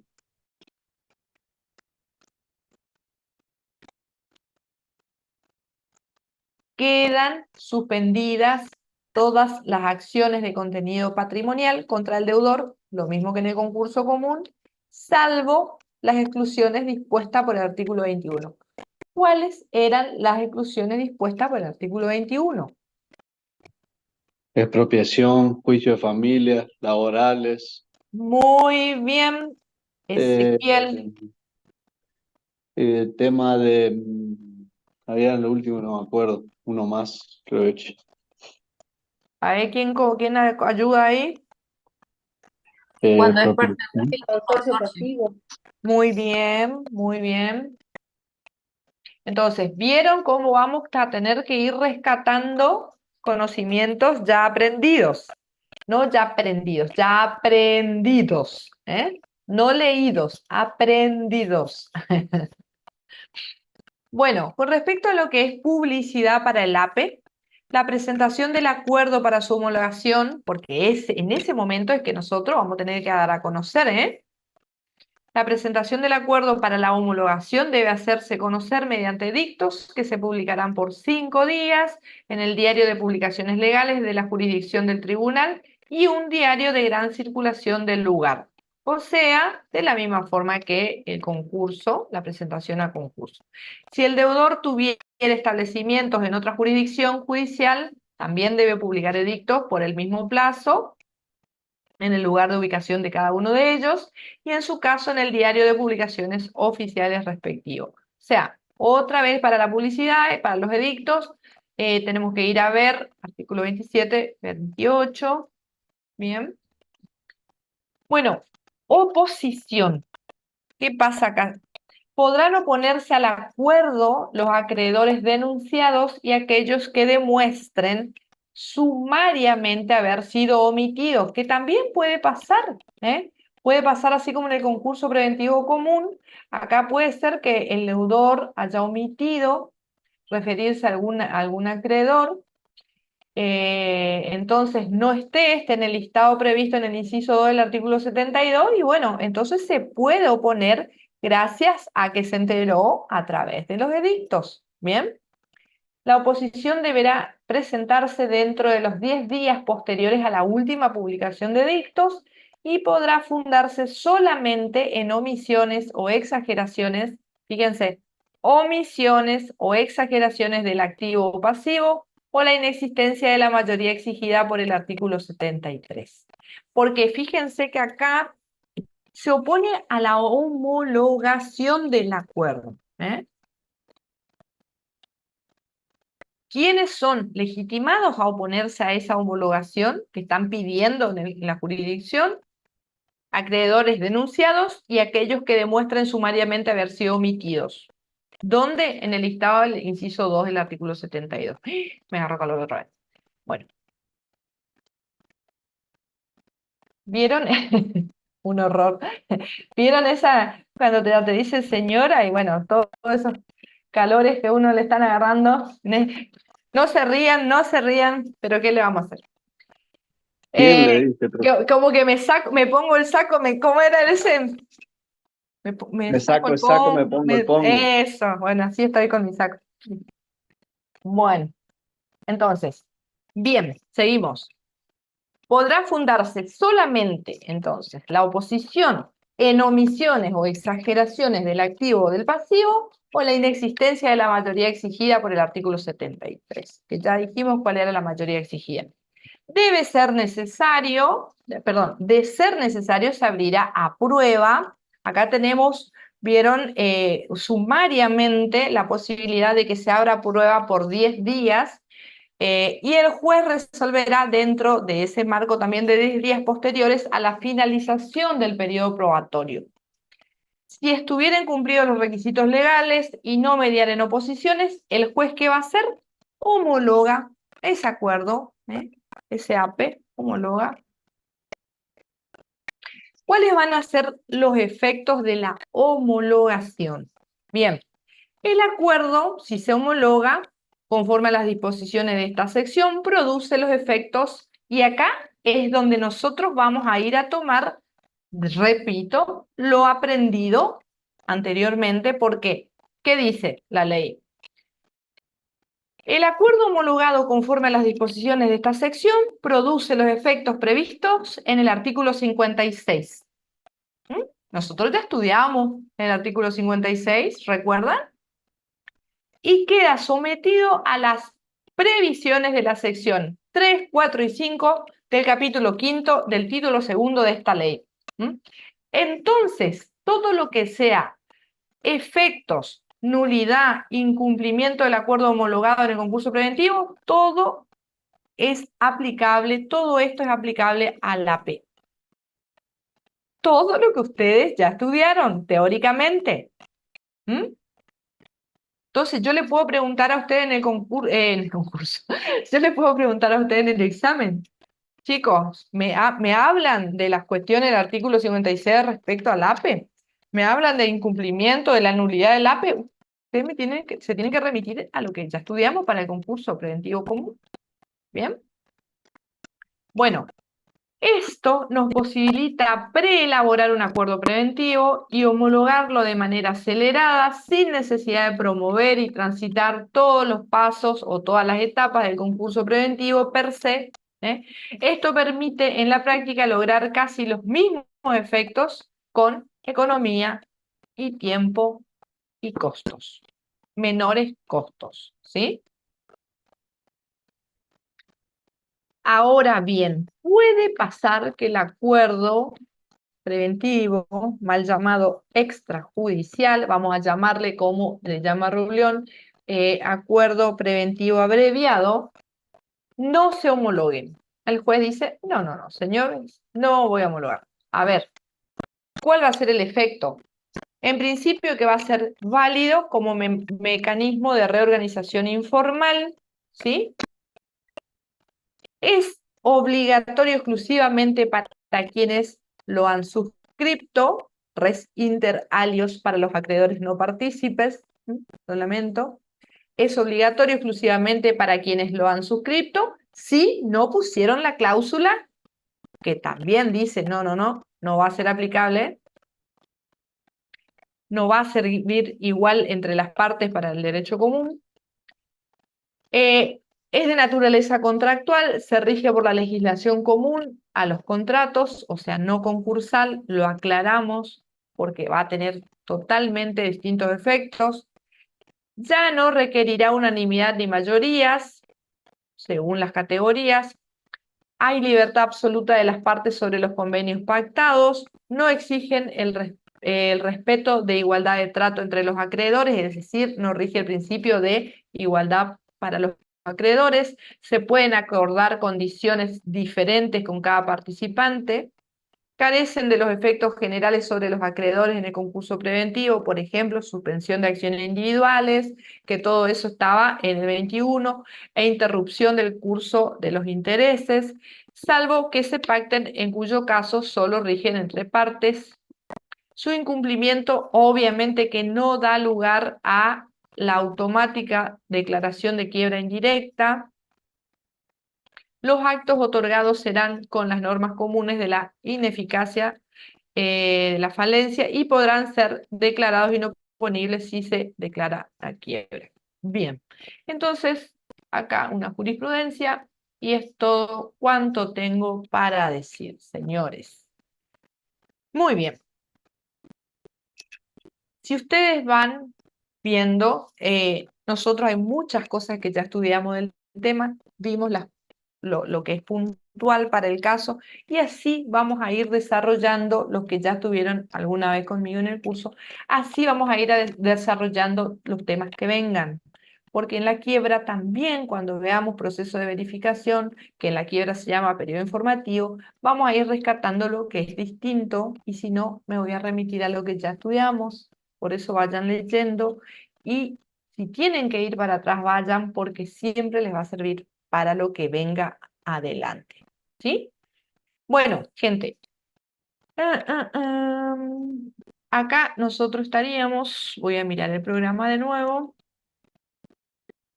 cerrando la unidad 4. Sí, tenemos que me quiebra. Vamos a hacer un recreíto de 15 minutitos. ¿Está bien? Y vamos a ver brevemente, vamos a empezar con lo que es la quiebra. Y vamos a terminar medio pronto porque me voy a la marcha. Profesora, ¿usted todavía no habilitó en el campus eso de la unidad 4 nada todavía, no? No, así que habilito ahora.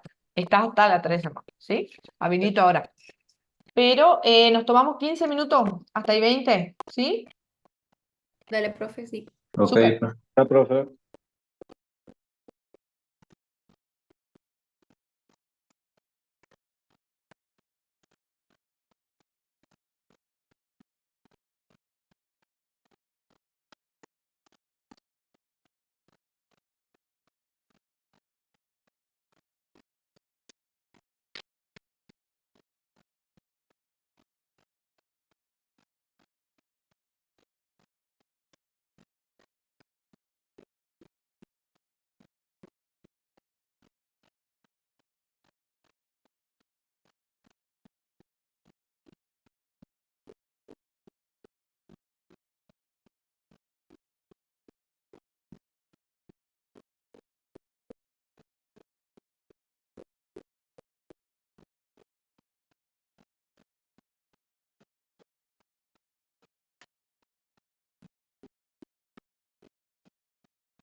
¿Están ahí? ¿Alguien? Sí, profe. Dale. Bueno. Sí, profe, recibimos. ¿Almorzaron rápido? No, yo ya había almorzado, yo me fui a mirar mi patio. Ya vas a ir a cortar el pasto, esperá un poco. No, ya me cortaron, ya, así estaba por salir un, no sé, un gorila, iba a salir del fondo de mi casa. Pero bueno, ahí seguimos. A ver. ¿Ven ahí el bueno, no? Sí, se ve, profe. Bueno. Acá nosotros ya pasamos a ver lo que es la quiebra, ¿sí? Como concepto utilizamos para el caso, salimos un poquito de lo que es Jürgen Bass y vamos a ver a Graciabile, a Darío Graciabile, que dice que la quiebra como proceso es una ejecución coactiva, ¿sí? Por supuesto, coactiva, patrimonial, por insolvencia, que tiende principalmente a la liquidación de los bienes del deudor en mal estado. Es ejecución colectiva porque involucra a todos los acreedores. Esto no significa que deben actuar todos, sino solo aquellos que se presenten en el proceso concursal, sin importar que no exista pluralidad de ellos, pues es suficiente la potencialidad colectiva. Obviamente, uno solo es el que puede llegar a pedir la quiebra o, en su defecto, lo puede hacer el propio deudor. La quiebra se desarrolla a través de un proceso de ejecución colectiva. Nosotros ya esto estudiamos cuando hicimos el paralelismo con la ejecución individual, con el fin de liquidar los bienes del deudor en default, cesación de pagos, y distribuir el producido entre sus acreedores conforme al orden de las preferencias legales y a prórrata entre aquellos de equivalente rango. Por supuesto, nosotros tenemos entonces las preferencias que están establecidas en la 24.522 y en el caso de que tengan un rango equivalente va a ser siempre a prórrata y bueno, ya llegará quien llegará al pago, ¿no es cierto?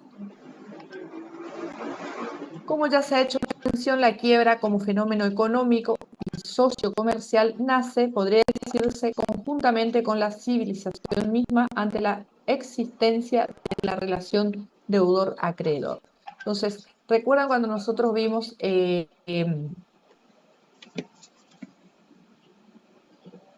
las nociones por las que nace el derecho concursal? Bueno, justamente ya nace del incumplimiento de las obligaciones, la falta del crédito, y bueno, y a raíz de todos los efectos que eso generaba en la relación negocial. Es un proceso por el cual se liquidan todos los bienes del deudor para hacer frente al cumplimiento de sus obligaciones. Falta una B ahí. Acá ya salimos de lo que es la esfera de renegociación, de la esfera de reorganización del negocio. Acá venimos a liquidar los bienes del deudor. Cuando hablamos de clases, vamos a hablar de quiebra directa y quiebra indirecta. Son las dos clases que existen actualmente, ¿bien? La quiebra directa es el supuesto en el que la quiebra no es, vamos por oposición, no es producto del fracaso del concurso preventivo en alguna de sus diferentes etapas. La quiebra directa puede ser voluntaria, que va a ser aquella que es solicitada por el propio deudor, y necesaria, solicitada por el acreedor o algún acreedor. Después se van a ir incorporando el resto con la publicación del edicto de la autoapertura. La quiebra indirecta sí se da por el fracaso del concurso preventivo en alguna de sus etapas, así como ustedes ya vieron cuando vimos todas las unidades de concurso preventivo. También nosotros tenemos en el programa como clases a la quiebra económica y a la quiebra de oficio, pero no son realmente relevantes.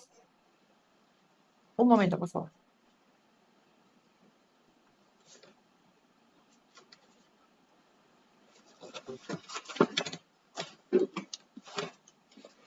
Patricia, no me gusta.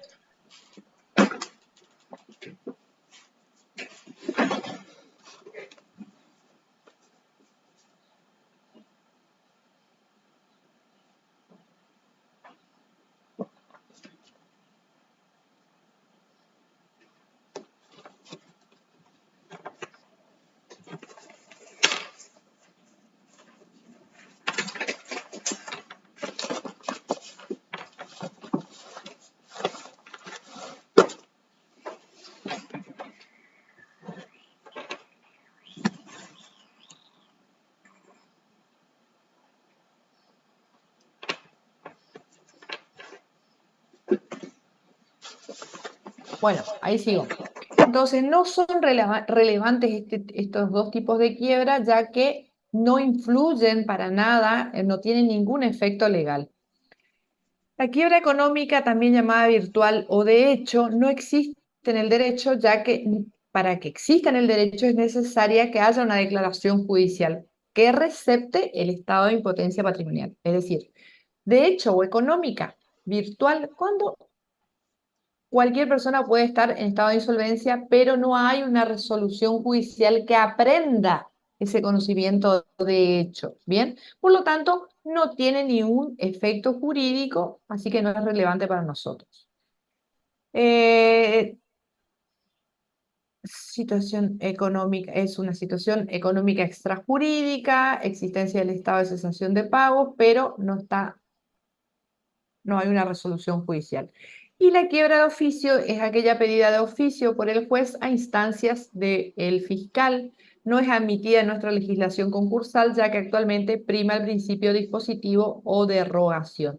Tampoco puede imponer la iniciación de incidentes, pues como los mismos implican el ejercicio de una pretensión de partes, es necesario que los mismos sean incoados por el deudor o acreedores y en limitados casos por el síndico como funcionario.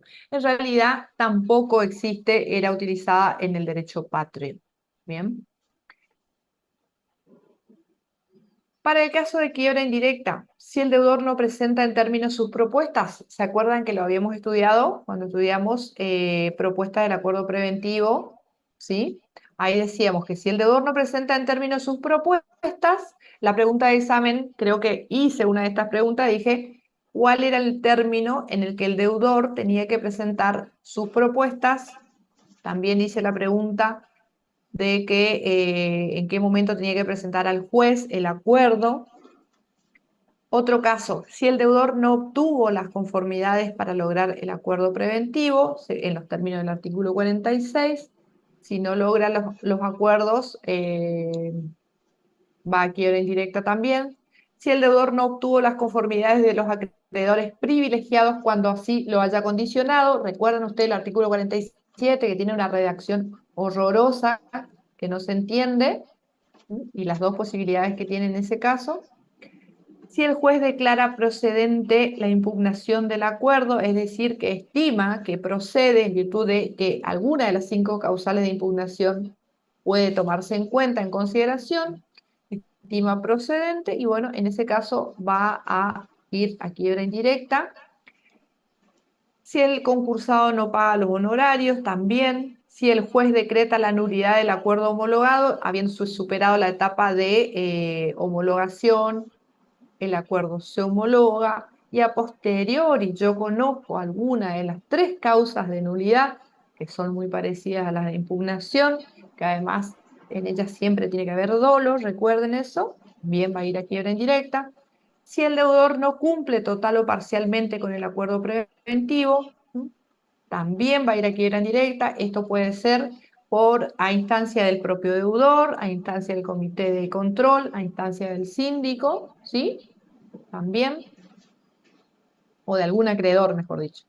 Si el deudor manifiesta en juicio que no puede cumplir con el acuerdo, de motus propio, en el caso de salvataje, cuando no hubiera ningún inscripto en el registro de oferentes. Bueno, eso lo vamos a rescatar cuando veamos salvataje. Bueno, acá vamos a ir otra vez echando mano del conocimiento que ya tienen. Presupuestos para la quiebra, igual que en el concurso preventivo, el objetivo va a ser el estado de cesación de pagos.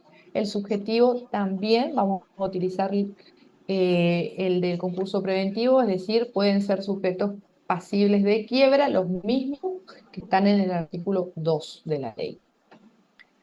No voy a volver sobre eso, ¿eh?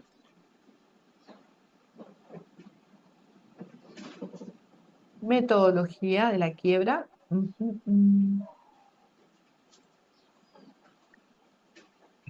Cuando hablamos de sujetos, en este caso de la quiebra, ya no nos vamos a remitir a los supuestos de quienes pueden estar en el proceso de quiebra, sino cuando la quiebra es solicitada por el deudor o cuando la quiebra es solicitada por el acreedor. Entonces, por el deudor. Si el deudor es el que se presenta a pedir la quiebra, siempre va a prevalecer el pedido de él por sobre el pedido del acreedor.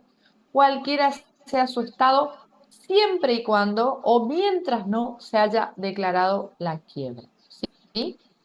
En el caso del acreedor, que puede pedir también la quiebra de su deudor, es suficiente el pedido de uno solo de ellos, el resto de los acreedores se va a ir presentando ya luego de los edictos y en el periodo informativo. Bien. Es decir, no es necesario que se unifique personería, que se presenten 2 o más. ¿Sí? ¿Quiénes están excluidos? Bien, el cónyuge de pedir la quiebra de su deudor, el cónyuge del deudor, los ascendientes o descendientes del deudor y tampoco los cesionarios. Muy bien. Pedido del acreedor. El pedido de quiebra consiste en el acto procesal. Yo voy a pedir, ese es un acto procesal, constituye una verdadera instrucción tendiente a interponer ante el juez los elementos de juicio que acrediten la existencia de los presupuestos esenciales para la solicitud. Muy bien. ¿Cuáles son? ¿Por qué dice instrucción tendiente a? En este contexto en el que el acreedor pide la quiebra de su deudor, obviamente que tiene que demostrar que es acreedor legítimo del supuesto deudor del que pide la quiebra. Que a su vez este deudor está en estado de cesación de pago en los términos de la 24.522, ¿sí? Que es sujeto concursable. Entonces es una instrucción. Acá tenemos que probar y acreditar todos los presupuestos, objetivos, subjetivos, estado de cesación de pago a través de hechos reveladores. Entonces, es bastante difícil para el acreedor demostrar todos estos supuestos. Bien. Efectos de la solicitud de varios órdenes. Por ejemplo, el procesal y el sustancial. En cuanto a lo procesal, nuestra ley autoriza al juez, mediante petición del acreedor y bajo la responsabilidad de él, por supuesto, adoptar medidas precautorias tendientes a mantener la integridad del patrimonio del deudor.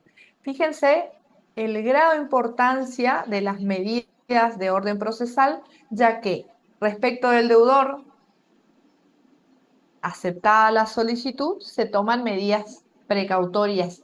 Esto es inmovilizar los bienes, inhibirlo totalmente.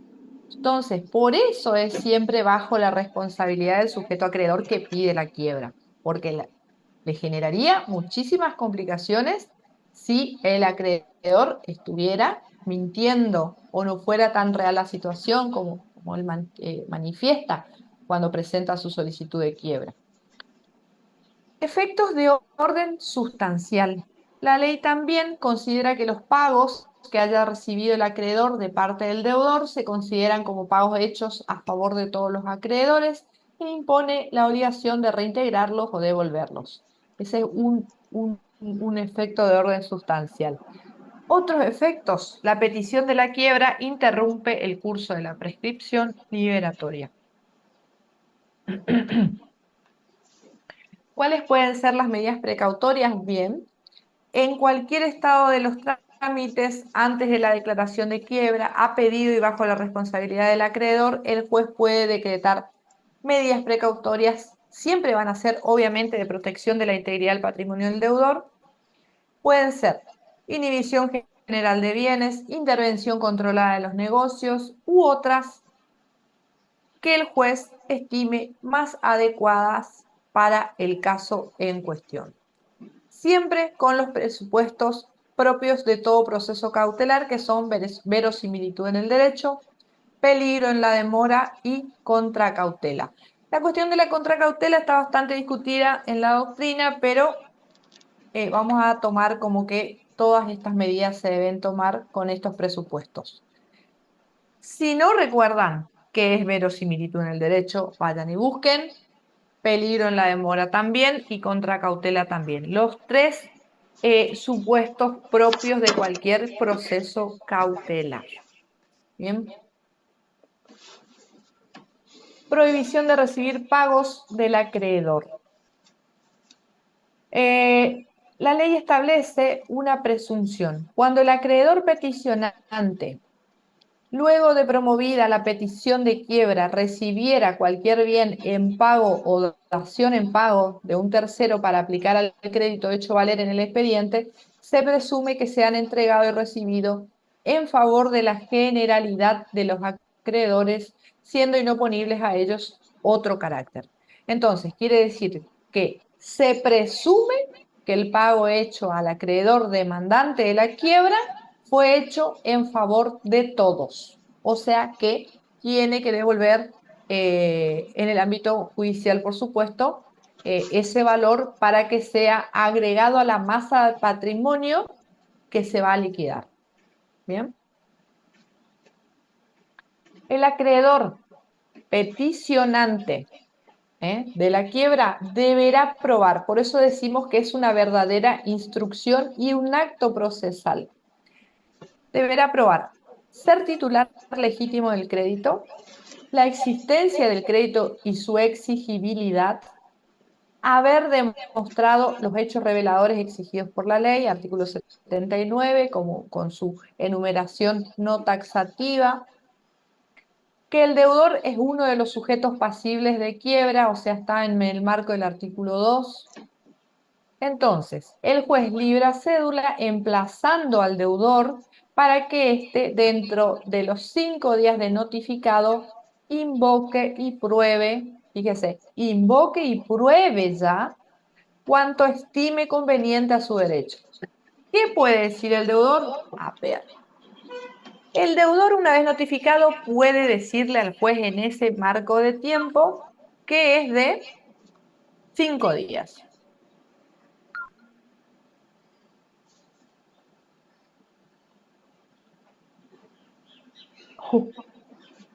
Bueno, de 5 días podrá probar que no está en estado de cesación de pagos, que no es un sujeto concursal del artículo 2, que el juez es incompetente, cuestión que va a ser solamente dilatoria, que el peticionante no es su acreedor y que el hecho revelador aducido por el acreedor peticionante es falso. Esas son las manifestaciones que puede hacer el deudor. Vencido este plazo, que dijimos que iba a ser de 5 días y oído las partes, el juez resuelve sin más trámite, como o admitiendo la solicitud de quiebra o rechazando. Bien. Desistimiento del pedido de quiebra por el acreedor. ¿Puede desistir nuestro acreedor? Sí, de su solicitud, mientras no se haya hecho efectiva la citación para oír al deudor. O sea, ese es el límite del tiempo. Antes de que se cite por cédula al deudor, luego ya no podrá hacerlo. Y los pagos hechos por el deudor o por un tercero al acreedor peticionante de la quiebra estarán sometidos a su devolución en el marco de la jurisdicción. Pedido del acreedor. ¿Qué pasa si el pedido de la quiebra está realizado por el deudor? Debe cumplimentar los requisitos exigidos en el artículo 86, que dice que tiene que cumplir con los requisitos del artículo 11, incisos 2, 3, 4 y 5, y en su caso los previstos en los incisos 1, 6 y 7 del mismo, sin que su omisión obste a la declaración de quiebra. O sea, ahí tenemos una salvedad. Por eso, chicos, otra vez reitero, sí o sí tenemos que saber las primeras unidades para que sigamos el desarrollo de la asignatura. A estos efectos, ustedes tienen que estar conociendo todos los requisitos del artículo 11 con claridad, para el concurso, para la quiebra. Además, el deudor deberá poner todos sus bienes a disposición del juzgado. No olviden que él, en este caso, voluntariamente pide su propia quiebra para que se tome inmediata posesión. En caso de sociedades, estas medidas se aplicarán también a los socios ilimitadamente responsables que hayan decidido o suscrito la petición, no así los que se opusieron a la petición de quiebra por parte de la sociedad. Esto releva al juez, bueno, y acá el foco de la cuestión. Esto releva al juez del análisis sobre el presupuesto objetivo. ¿Por qué? Porque hay una confesión judicial por parte del propio deudor. No hay contradictorio acá tampoco, porque obviamente no se admite la eventual oposición de un acreedor. ¿Por qué? Si el propio deudor está diciendo, estoy en quiebra, señores, necesito que se me haga el proceso de quiebra para que se liquiden mis bienes, a petición de parte, relevo de pruebas. Entonces acá no vamos a ver contradictorio y no se admite tampoco que el acreedor diga, no, yo no quiero que mi acreedor pida su quiebra, de ninguna manera, ¿bien? Entonces, acá el análisis que sobre el que va a versar el juez va a ser sobre la competencia, decir, a ver si soy competente o no, si se presentó bien la solicitud de quiebra, sobre la personería del solicitante, si está en el marco de la normativa, y sobre la calidad de ser sujeto pasible de quebrar del requirente de su propia quiebra. Sobre eso va a versar la estimación del juez. ¿El deudor puede desistir de su pedido así como lo puede hacer también el deudor? Sí. Pero como principio general le está vedado el desistimiento liso y llano. Solo puede desistir si prueba, antes de la primera publicación de los edictos, que desapareció su estado de cesación de pagos. O sea, eso que había manifestado como estado de cesación de pagos, al momento de solicitar su pedido de propia quiebra, él tiene que demostrar, probar que desapareció. No sé, sacó la lotería, recibió una herencia.